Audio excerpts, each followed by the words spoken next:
Hey everybody, and welcome to another AKB48 group news of the week.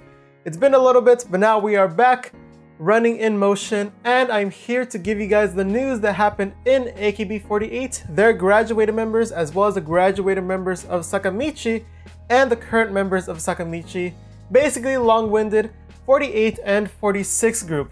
If this is your first time watching, you can see on the top right of the screen that it says 48 graduated or 46. That way you will know who exactly I am talking about. So let's start it off with IZ*ONE, and we get to see that they premiered their brand new song for their Japanese debut single called Suki to Iwasetai. Now this was premiered on CDTV on their annual show where they actually do many different artists. They all just run through, and basically for the New Year's they go and perform. And this time IZ*ONE was there to perform their brand new hit single that will be there in Japan. Now even though they showed the single, this doesn't come out until February 6th, so keep your eyes out for that and your ears, because listening to this, it sounded a little bit more J-pop than K-pop. So I mean, looking at their target audience, of course that would make more sense to do. So I don't think they went completely wrong on that fan side. I'm not exactly sure since I don't follow IZ*ONE so religiously. I just look at what they do sometimes. There's already enough groups to follow, 48 and 46. Here's another one. Next up is SKE48. And this happened a little bit before, since I'm only talking about what happened this week. You know, just getting in the flow, or else I'll have to talk about so many other things.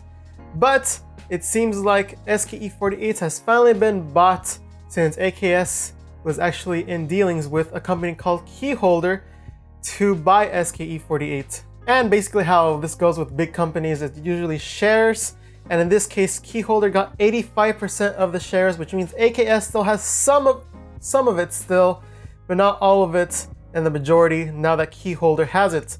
With this, I'm curious to see exactly what happens, because they got a pretty good deal. They got around like 3 billion yen for this, which is like 27 million US dollars, which, looking at how apps go for sale nowadays, this is pretty cheap, I think.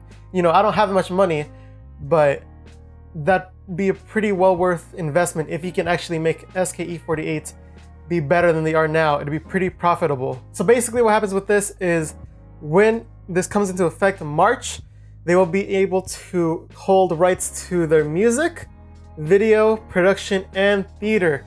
So that's what they're limited to with the 85% shares. So again, we just have to wait and see whether this is a turn for the better. Maybe this new company will turn it around, be able to implement new technology and new marketing things in order to make this a success. We just have to wait and see. But something exciting with SKE48 is that their 9th gen members debuted. Now again, as you know in most of the videos, I don't follow SKE too much, so I don't know a lot of the new gen members. So if you want to see more about them, click on the link down below to learn more. But they are Kenkyusei still, so we just have to wait for them to be promoted, because the other ones got promoted recently, if I remember right. It's been a while. I guess we're just gonna keep on talking about SKE48 because their cafe actually closed recently. I just came back from Japan, and well, just came back. It's been like a couple weeks, but there I went to the AKB cafe. It was sort of like a cafe in the sense of like more of a like a Denny's kind of vibe to it, but except it's more individualized and it's themed. And this is with the SKE one, so it's more of a themed restaurant more than it is like an actual cafe where you sit down and just order a coffee. But I imagine that's how they all are. But anyway, the SKE48 cafe and shop has closed down for good. So yes, if you're visiting Nagoya and you go to that 5th floor of that one building and expect to see it there, it won't be there anymore. On the last day, a couple of members went over, and you know, last day, so they're like, all right, we'll go over, we'll say our goodbyes, because it seemed like it was pretty popular with fans. I mean, if you're in Nagoya, it's like the theater and this, and now you don't have that, so they have the theater, and good luck trying to get tickets for that, because we all know how that goes. Next, let's go to NMB48, and this seems like they had a team shuffle. Always fun and interesting to see how fans react with this kind of stuff. But basically, there's new captains and vice captains here. Team N, we have the new captain, Kawakami Chihiro, who got transferred from Team M. And then the new vice captain is actually Ishida Yumi. Then for Team M, captain is Shibuya Nagisa. You go ahead and follow her on Twitter if you haven't already. She's pretty funny. She always like uploads videos randomly. Anyway, vice captain for that team is Ijiri Anna, who used to be the captain or vice captain for B2. And B2 captain is Kojima Karin, who came from Team N. And the vice captain is Yamada Suzu, who came from Team M. As well as a couple of, promotions here or there. But basically, just like the SKE thing starts in March, this new N and B teams start in March as well. I imagine they're gonna have like a stage play, not a stage play, a theater show for this in order to commemorate it as like a final performance of this team formation, and then it will go to the new formation. But going more into individual members of the group, we actually have a member who is going to start a YouTube channel and already started, and that's NMB48 member Hori Shion. The link for her YouTube channel is actually down below. It seems like so far it is daily as far as this recording. Hopefully there's more stuff from her. Some members try YouTube, kind of don't do it anymore. Some members keep on going. We've seen a lot of NMB members keep on going, so good for them. Whether they win a lot of money or any money at all is a whole nother conversation. Next up, we're going to talk about an HKT48 member who you might have heard of because she won Janken, and that is Matsuda Yumi. And it seems like she's left HKT48, which is pretty interesting because she won Janken and she recently got promoted. So now maybe it was like, okay, this is too much pressure now, or maybe all that accumulated. Again, I don't know the reason, this is all speculating, but she has resigned. That's as far as I know. So if you want to remember her, go ahead and listen to her Janken single, which came out this year, or last year, now that we're in 2019.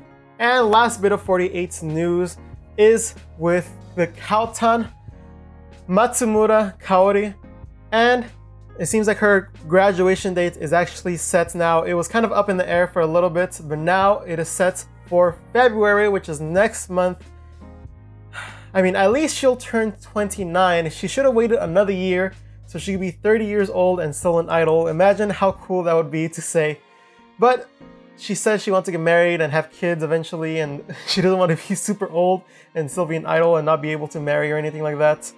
So it seems like February is when she's going to have a graduation concert. This will be at the Omiya Sonic City in Saitama on February 5th.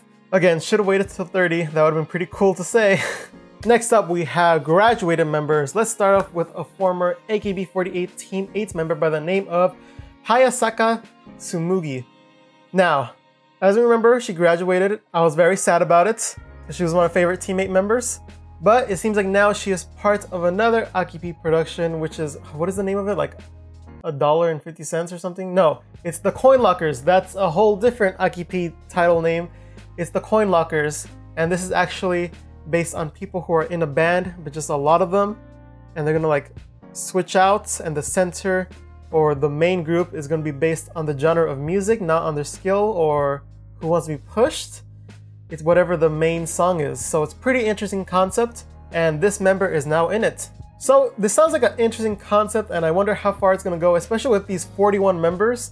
There's plenty of opportunity for them to do a lot of styles of music, and if all the members are playing the instruments themselves, as it seems, then it should really be interesting to see a little bit of a different dynamic from the regular idols. Next up is Itano Tomomi, whose new song got previewed for a commercial for Amie Jewel.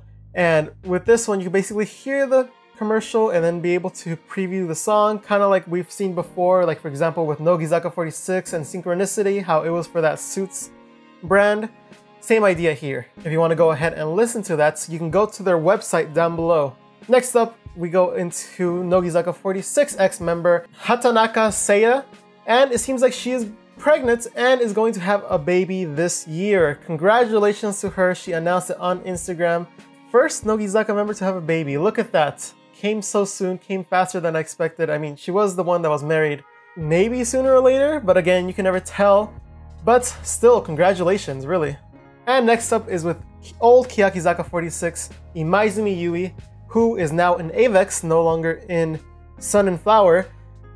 She actually has announced and release photos and status updates on her new Twitter and Instagram. For any of those informations, please go down below. Go follow her on both accounts.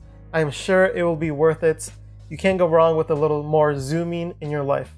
Avex AY Factory, that's where she's transferred. Now we go into the 46 section, starting off with Nogizaka 46. But before I say this, if you want more information and if I missed any news on the 46 side, you can go ahead and check out the Slope podcast, the weekly podcast where me, as well as Boy and Jimmy, go ahead and host the news that happens in the 46 world and even talk about the TV shows if you want someone to talk about the TV shows with.